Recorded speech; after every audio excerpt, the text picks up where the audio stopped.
পিতার মৃত্যুর পর হযরত খাদিজা রাদিয়াল্লাহু তাআলা আনহা ব্যবসায়ের মালিক হলেন। তার পিতা সিরিয়া, ইয়েমেন, শাম দেশে ব্যবসা করতেন। কিন্তু খাদিজা ছিলেন একজন নারী, তাই সরাসরি ব্যবসা পরিচালনা করা তার জন্য কিছুটা কঠিন হয়ে দাঁড়ায়।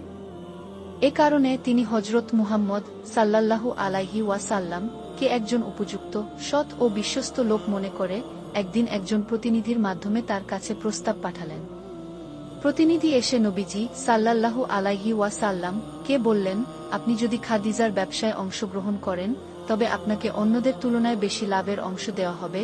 হযরত মুহাম্মদ সাল্লাল্লাহু আলাইহি ওয়াসাল্লাম বললেন, আমি আমার চাচা আবু তালিবের সঙ্গে পরামর্শ করে আপনাকে জানাবো। এরপর তিনি চাচার কাছে গিয়ে প্রস্তাবের কথা জানালেন। আবু তালিব খুশি হয়ে তাকে অনুমতি দিলেন এই কাজে অংশ নিতে। হযরত মুহাম্মদ সাল্লাল্লাহু আলাইহি ওয়াসাল্লাম খাদিজার ব্যবসায় যোগ দিলেন। খাদিজাও তাকে সবকিছু বুঝিয়ে দিলেন। কিছুদিন পর নবী করিম সাল্লাল্লাহু আলাইহি ওয়াসাল্লাম ব্যবসার উদ্দেশ্যে মালপত্রসহ শাম দেশের দিকে রওনা হলেন। সঙ্গে গেলেন খাদিজার বিশ্বস্ত সহকর্মী খুজাইমা ও তার দাস মাইসারা। স্বামী বসে রাস্তার পাশে একটি গাছের নিচে বিশ্রাম নিতে তাঁবু ফেললেন। গাছটিতে তখন কোনো পাতা বা ফুল ফল ছিল না, কিন্তু নবীজি সাল্লাল্লাহু আলাইহি ওয়াসাল্লাম গাছের ছায়ায় বসার সঙ্গে সঙ্গে গাছটি পত্রপল্লবে ভরে গেল।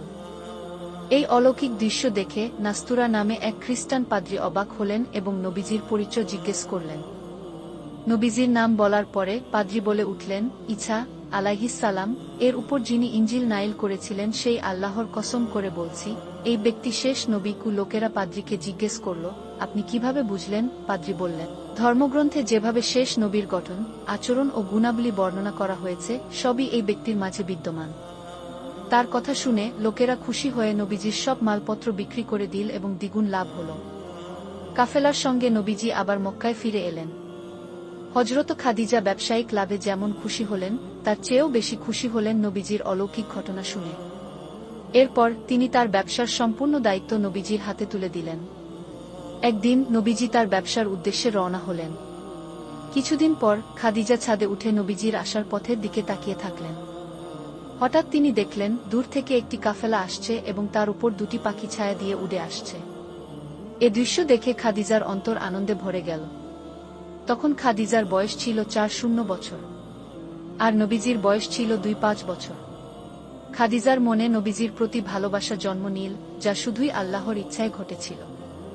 তবে খাদিজা নিজে সরাসরি প্রস্তাব দিতে লজ্জা পেলেন। অবশেষে তিনি তার বিশ্বস্ত আত্মীয় নাফিসাকে গোপনে নবীজির কাছে পাঠালেন। নাফিসাকে বলা হলো, আমরা যে এই বিয়েতে আগ্রহী তা যেন তিনি বুঝতে না পারেন। নাফিসা নবীজির সঙ্গে ব্যবসার কিছু আলোচনা শেষে তাকে বললেন, আপনি বিয়ে করছেন না কেন? এখন তো আপনার বিয়ের উপযুক্ত সময়। নবীজি বললেন, আমার বিয়ের মতো অর্থ বা সামর্থ্য কোনটিই নেই। স্ত্রীকে ভরণ পোষণ দিতে না পারলে বিয়ের কথা বলা ঠিক নয়। নাফিসা বললেন, আপনাকে যদি এমন এক মহিলার সঙ্গে বিয়ে দেওয়া হয় যিনি ধনী, সুন্দর ও গুণবতী এবং তিনি যদি সব খরচ বহন করেন, তাহলে কি আপনি রাজি থাকবেন? নবীজি অবাক হয়ে বললেন, এত বড় আশা করাটা কি ঠিক হবে? নাফিসা বললেন, তিনি আর কেউ নন, তিনি হলেন হযরত খাদিজা রাদিয়াল্লাহু তাআলা আনহা। নবীজি বললেন, এই ব্যাপারে আমাকে আমার অভিভাবকদের সঙ্গে আলোচনা করতে হবে।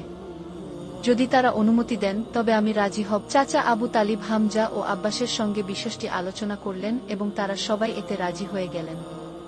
হযরত মুহাম্মদ সাল্লাল্লাহু আলাইহি ওয়াসাল্লাম এর পক্ষ থেকে তার চাচা হামজা রাদিয়াল্লাহু তাআলা আনহু হযরত খাদিজা রাদিয়াল্লাহু তাআলা আনহা এর গৃহে বিয়ের প্রস্তাব নিয়ে গেলেন। খাদিজার পক্ষ থেকে উপস্থিত ছিলেন আমর ইবনে আসাদ, ওয়ারাকা ইবনে নফেল সহ আরও অনেকে। তারা অত্যন্ত আনন্দের সঙ্গে এই পবিত্র বিবাহ সম্পন্ন করে দিলেন। বিয়ের সময় আবু তালিব দাঁড়িয়ে সকলের উদ্দেশ্যে বললেন, সকল প্রশংসা আল্লাহর জন্য, যিনি আমাদের নবী ইব্রাহিম আলাইহিস সালাম এর বংশে জন্মগ্রহণের সৌভাগ্য দান করেছেন এবং পবিত্র কাবা ঘরের রক্ষণাবেক্ষণের দায়িত্ব দিয়েছেন। আমার ভাতিজা মুহাম্মদ সাল্লাল্লাহু আলাইহি ওয়াসাল্লাম আর্থিকভাবে দরিদ্র হলেও আমি গর্ব করে বলি, আরবের অধিকাংশ লোক তাকে ভালোবাসে। অন্যদিকে খাদিজা রাদিয়াল্লাহু তাআলা আনহা অত্যন্ত জ্ঞানী ও গুণবতী। মুহাম্মদ সাল্লাল্লাহু আলাইহি ওয়াসাল্লাম তাকে বিয়ে করতে সম্মত হয়েছেন এবং খাদিজাও স্বামী নির্বাচনে ভুল করেননি। আমি উভয়ের জন্য সুখী ও শান্তিপূর্ণ ভবিষ্যতের দোয়া করি। এরপর আমর ইবনে আসাদ খাদিজার পক্ষ থেকে উঠে দাঁড়িয়ে বললেন, আমি খাদিজার 2 উট মোহরানা হিসেবে প্রদান করলাম। বিয়ের পর ধনসম্পদ বা সংসার কোনো কিছুই মহানবী সাল্লাল্লাহু আলাইহি ওয়াসাল্লাম কে আটকে রাখতে পারল না। তিনি বারবার হেরা পর্বতের গুহায় গিয়ে নির্জনে ধ্যানে নিমগ্ন থাকতেন। তিনি ভাবতেন, মানুষ কেন একে অপরকে ঘৃণা করে, কেন রক্তপাত করে, কেন মানুষের মনে স্নেহ ও ভালোবাসা নেই? এসব চিন্তা তাকে অস্থির করে তুলত। এভাবে তিনি দীর্ঘ 5 বছর ধরে আল্লাহর আরাধনায় লিপ্ত ছিলেন। যখন তার বয়স 4 বছর হল, তখন নবুয়ত লাভের 6 মাস পূর্ব থেকে তিনি নিয়মিত স্বপ্ন দেখতে লাগলেন। সব স্বপ্নই ছিল সত্য এবং আশ্চর্যজনক। তিনি সেসব স্বপ্ন খাদিজাকে বলতেন, আপনি যেভাবে আল্লাহর আরাধনায় সময় দিয়েছেন, আপনার এই সাধনার ফল আপনি অচিরেই পেয়ে যাবেন ইনশাআল্লাহ। যদি কেউ আপনাকে ডাকে, আপনি তো কখনোই অন্যায় করেননি, তাই আপনার ভয় পাওয়ার কিছু নেই। একদিন যখন মহানবী সাল্লাল্লাহু আলাইহি ওয়াসাল্লাম মাঠের মধ্য দিয়ে হাঁটছিলেন, তখন তিনি শুনলেন, ইয়া মুহাম্মদ। তিনি থমকে উঠলেন। শুনতে পেলেন, ভয় পাবেন না, আল্লাহ শীঘ্রই আপনার উপর এক গুরুত্বপূর্ণ দায়িত্ব অর্পণ করবেন। আপনি হবেন আল্লাহর রসূল। মানুষকে সত্যের পথে আহ্বান করা হবে আপনার কাজ। তিনি আকাশের দিকে তাকিয়ে দেখলেন, জিবরাইল আলাইহিস সালাম মানুষের রূপে আকাশের এক প্রান্তে এক পা, অন্য প্রান্তে আরেক পা রেখে দাঁড়িয়ে আছেন। এরপর তিনি আবার হেরার গুহায় ধ্যানে বসলেন। সেখানে হঠাৎ করে জিবরাইল আলাইহিস সালাম তার সামনে এসে বললেন, হে মুহাম্মদ সাল্লাল্লাহু আলাইহি ওয়াসাল্লাম, আমি জিবরাইল। আমি এসেছি আল্লাহর পক্ষ থেকে সুসংবাদ নিয়ে। আপনি হবেন শেষ নবী, আল্লাহর প্রেরিত রাসূল। জিবরাইল আলাইহিস সালাম তখন তার হাতে একটি সবুজ রেশমি কাপড়ের খণ্ড ধরিয়ে দিয়ে বললেন, পুডুন। নবীজি বললেন, আমি পড়তে পারি না। তখন জিবরাইল আলাইহিস সালাম তাকে জড়িয়ে ধরে জোরে চাপ দিয়ে আবার বললেন, পুডুন গো। তখন তিনি বললেন, পুডুন তোমার প্রভুর নামে, যিনি সৃষ্টি করেছেন। তিনি মানুষকে সৃষ্টি করেছেন একটি জমাট রক্তপিণ্ড থেকে। পড়ুন, তোমার প্রভু সবচেয়ে দয়ালু, যিনি কলমের মাধ্যমে জ্ঞান দান করেছেন, মানুষকে শিখিয়েছেন যা সে জানত না। সূরা আল-আলাক আয়াত 1 থেকে 5। এই ছিল প্রথম ওহী, পবিত্র কুরআনের প্রথম 5টি আয়াত। কম্পিত কণ্ঠে তিনি খাদিজা রাদিয়াল্লাহু তাআলা আনহা এর কাছে সবকিছু বললেন। খাদিজা রাদিয়াল্লাহু তাআলা আনহা তাকে জড়িয়ে ধরে বললেন, আপনি চিন্তা করবেন না। আল্লাহ আপনাকে যে দায়িত্ব দিয়েছেন, তিনি নিশ্চয়ই সেই দায়িত্ব পালনের শক্তিও দেবেন। এরপর খাদিজা রাদিয়াল্লাহু আনহা সব ঘটনা তার চাচাতো ভাই ওয়ারাকা ইবনে নফেলের কাছে জানালেন। ওয়ারাকা সব শুনে খুশি হয়ে বললেন, এই ফেরেশতাই সেই জিবরাইল, যিনি মুসা আলাইহিস সালাম ও ঈসা আলাইহিস সালাম এর নিকট আল্লাহর বাণী আনতেন।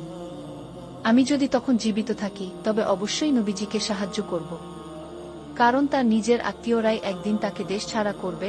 এরপর দ্বিতীয়বার হযরত জিবরাইল আলাইহিস সালাম আবার কুরআনের আয়াত নিয়ে এলেন। তিনি বললেন, হে চাঁদরাবৃত ব্যক্তি, উঠুন এবং সতর্ক করুন, আপনার প্রতিপালকের শ্রেষ্ঠত্ব বর্ণনা করুন, সব পাপ ও অন্যায় থেকে নিজেকে দূরে রাখুন। এমন কোনো দান করবেন না যা ফেরত পাওয়ার আশা নিয়ে করা হয়, অথবা যা বাড়বে এই ভেবে দেওয়া হয়। আর আপনি আল্লাহর নামে ধৈর্য ধরুন। মহান আল্লাহ তাআলা কুরআনের যত বাণী নায়েল করতেন, নবীজি সাল্লাল্লাহু আলাইহি ওয়াসাল্লাম তা একবার শোনামাত্রই মুখস্থ করে ফেলতেন। এরপর তিনি সাহাবাদের সামনে তা পাঠ করতেন। সাহাবাগণ এমনভাবে মুখস্থ করতেন যে মৃত্যুর আগ পর্যন্ত তা কেউ ভুলতেন না। এরপর থেকে মহানবী সাল্লাল্লাহু আলাইহি ওয়াসাল্লাম আর জিবরাইল আলাইহিস সালাম কে দেখে ভয় পেতেন না। দ্বিতীয়বার যখন কুরআনের আয়াত নাইল হল, তখন তিনি ইসলাম প্রচার শুরু করলেন। প্রথমেই তিনি এই বার্তা পৌঁছে দিলেন বিবি খাদিজার কাছে, আর তিনিই প্রথম ইসলাম ধর্ম গ্রহণ করলেন। তিনি হলেন প্রথম মুসলিম। মহানবী সাল্লাল্লাহু আলাইহি ওয়াসাল্লাম এর সাথে বিবি খাদিজার বিবাহের পর মক্কার লোকেরা খাদিজার বিরুদ্ধে কানাঘুষা শুরু করল। তারা বলল, খাদিজা তো ধনী মহিলা, অথচ তিনি দরিদ্র মুহাম্মদকে বিয়ে করেছেন। এটা কত বড় ভুল করেছেন। এ কথা শুনে খাদিজা রাদিয়াল্লাহু তাআলা আনহা দুঃখ পেয়ে একটি ভোজের আয়োজন করলেন। তারা সবাই হাজির হলেন। ভোজ শেষ হলে খাদিজা রাদিয়াল্লাহু আনহা বললেন, আমার আপনাদের কাছে কিছু বলার আছে। তারা জিজ্ঞেস করলেন, কি বলবেন? তিনি বললেন, আমি ধনী হয়ে দরিদ্র মুহাম্মদ সাল্লাল্লাহু আলাইহি ওয়াসাল্লাম কে বিয়ে করেছি। এটা কি অন্যায় হয়েছে? তারা বললেন, হ্যাঁ, ভুল করেছেন। আপনি তো অনেক ধনী লোক পেতেন, তাদের যে কাউকে বিয়ে করতে পারতেন। এখনো সময় আছে, তাড়াতাড়ি তালাক দিন। খাদিজা রাদিয়াল্লাহু আনহা তখন জোর কণ্ঠে বললেন, আমি আপনাদের কাছে কোনো বিচার চাইনি, আমি নিজেই সিদ্ধান্ত দেব। এখন বলুন, আমার স্বামী গরিব বলেই কি আপনারা তাকে অপমান করছেন? তারা বললেন, হ্যাঁ, গরিব বলেই এসব বলছি। খাদিজা রাদিয়াল্লাহু আনহা তখন জোর কণ্ঠে বললেন, তাহলে শুনে রাখুন, আজ থেকে আমার সব ধন সম্পদ, বাড়িঘর আমি আমার স্বামী মুহাম্মদ সাল্লাল্লাহু আলাইহি ওয়াসাল্লাম কে দান করে দিলাম। এখন থেকে আমি আর কোনো সম্পদের মালিক নই। আমার স্বামী এই সম্পদ যেভাবে ইচ্ছা খরচ করবেন, আর যদি তিনি আমাকে তার দাসী হিসেবেও গ্রহণ করেন তাহলেও আমি ধন্য হব। তিনি আরও বললেন, আজ থেকে আমার স্বামী আরবের ধনী ব্যক্তি হিসেবে পরিচিত হবেন। এ কথা শুনে উপস্থিত সবাই লজ্জা পেয়ে গেল। মহানবী সাল্লাল্লাহু আলাইহি ওয়াসাল্লাম তখন বললেন, খাদিজা, আমার এই সম্পদের দরকার নেই, আমি আমার বর্তমান অবস্থাতেই ভালো আছি। খাদিজা রাদিয়াল্লাহু আনহা বললেন, আপনি এখন আরবের একজন ধনী ব্যক্তি, আপনি এতিম, গরিব ও অসহায়দের সাহায্য করবেন। ইসলাম যেন ক্ষতিগ্রস্ত না হয়, কেউ যেন বলার সুযোগ না পায় মুহাম্মদ গরিব। মহানবী সাল্লাল্লাহু আলাইহি ওয়াসাল্লাম এরপর থেকে দুহাতে দান করতে লাগলেন। তিনি 3 বছর গোপনে ইসলাম প্রচার করলেন। এরপর 4র্থ বছরে আল্লাহ পাক তাকে নির্দেশ দিলেন প্রকাশ্যে দাওয়াত দিতে। তখন তিনি সবাইকে ডেকে বললেন, তোমরা মিথ্যা বাদ দাও, আল্লাহর উপর বিশ্বাস রাখো, এতে তোমাদের ইহকাল ও পরকালে মঙ্গল হবে। আমি আল্লাহর পক্ষ থেকে তোমাদেরকে ইসলামের পথে ডাকছি। আমি আল্লাহর প্রেরিত রসূল সাল্লাল্লাহু আলাইহি ওয়াসাল্লাম। এর একথা শুনে সবাই প্রথমে চুপচাপ ছিল, কিন্তু হঠাৎই আবু লাহাব চিৎকার করে বলল, তুমি এত বড় সাহস কোথা থেকে পেয়েছ? আমাদেরকে এইসব বলার জন্য ডেকেছ? এই বলে সে দলবল নিয়ে রাগ করে চলে গেল। এরপর আবু লাহাব ও তার স্ত্রী গ্রামে গ্রামে গিয়ে মহানবীর বিরুদ্ধে মিথ্যা কথা ছড়াতে লাগল। একদিন আবু লাহাব ও আবু জাহেল সবাইকে ডেকে বলল, তোমাদের বাপদাদাদের ধর্ম ত্যাগ করতে বলছে মুহাম্মদ, কেউ তার কথা শুনবে না, সে পাগল হয়ে গেছে। এইসব শুনে মানুষজন আবু তালিবের কাছে গিয়ে অভিযোগ করল। তারা বলল, আপনার ভাতিজাকে থামান, না হলে আমাদের হাতে তুলে দিন। আবু তালিব বললেন, আমি জীবিত থাকতে মুহাম্মদকে তোমাদের হাতে তুলে দিতে পারি না, যদিও আমি তার ধর্ম গ্রহণ করিনি। এরপর কুরাইশ নেতারা নবীজির কাছে এসে বলল, আপনি যা চান আমরা দেব, ধন দৌলত, রাজত্ব, সুন্দরী নারী, সবকিছু, শুধু এই নতুন ধর্ম প্রচার বন্ধ করুন। তিনি বললেন, তোমরা ধন দৌলত, বাদশাহী, সুন্দরী নারী, এমনকি আকাশের চাঁদও যদি আমার হাতে এনে দাও, তবুও আমি ইসলাম প্রচার বন্ধ করব না। এরপর মহানবী সাল্লাল্লাহু আলাইহি ওয়াসাল্লাম ইসলাম প্রচার করতে গিয়ে নানা বিপত্তির মুখোমুখি হতে লাগলেন। বিবি খাদিজা রাদিয়াল্লাহু আনহা সবসময় তার পাশে থেকে সাহস, মনোবল ও ভালোবাসা দিয়ে সহযোগিতা করতেন। তিনি বলতেন, হে আল্লাহর নবী, কাফেরদের ভয় পাবেন না, আপনি আল্লাহর উপর ভরসা রাখুন। আল্লাহ যদি সহায় হন তাহলে কেউ আপনার কোনো ক্ষতি করতে পারবে না। বিপদের সময় খাদিজা রাদিয়াল্লাহু আনহা যেন নবীজির ছায়া হয়ে পাশে থাকতেন। একদিন নবী করিম সাল্লাল্লাহু আলাইহি ওয়াসাল্লাম গুহায় ধ্যানমগ্ন ছিলেন। সে সময় জিব্রাইল আলাইহিস সালাম এসে বললেন, হে আল্লাহর রাসূল, খাদিজা রাদিয়াল্লাহু আনহা আপনার জন্য খাবার নিয়ে এসেছে, আপনি তাকে জানিয়ে দিন মহান আল্লাহ তাকে সালাম জানিয়েছেন। আর এই সুসংবাদও দিন যে ইসলামের সেবার জন্য আল্লাহ তার জন্য জান্নাতে ইয়াকুত পাথরের তৈরি মুক্তাখচিত এক সুন্দর প্রাসাদ তৈরি করেছেন। এই বলে জিব্রাইল আলাইহিস সালাম চলে গেলেন। এরপর খাদিজা রাদিয়াল্লাহু তাআলা আনহা খাবার নিয়ে এলেন এবং নবীজি বললেন, খাদিজা, আজ তোমার জন্য দারুণ এক সুসংবাদ আছে, আল্লাহ পাক তোমাকে সালাম জানিয়েছেন। এ কথা শুনে খাদিজা রাদিয়াল্লাহু আনহা আনন্দে কেঁদে ফেললেন। তিনি বললেন, হুজুর, আমি জানি না আল্লাহর সালামের জবাব কিভাবে দিতে হয়, আপনি অনুগ্রহ করে আমার পক্ষ থেকে জবাবটা দিয়ে দিন। মহানবী সাল্লাল্লাহু আলাইহি ওয়াসাল্লাম বিবি খাদিজার সাথে দীর্ঘ 2-5 বছর সংসার করেছেন। এই দীর্ঘ 2-5 বছরে তিনি আর কখনো বিবাহ করেননি। পরবর্তীতে তিনি কয়েকটি বিবাহ করেন, তবে সবগুলোই খাদিজা রাদিয়াল্লাহু তাআলা আনহা ইন্তেকালের পর।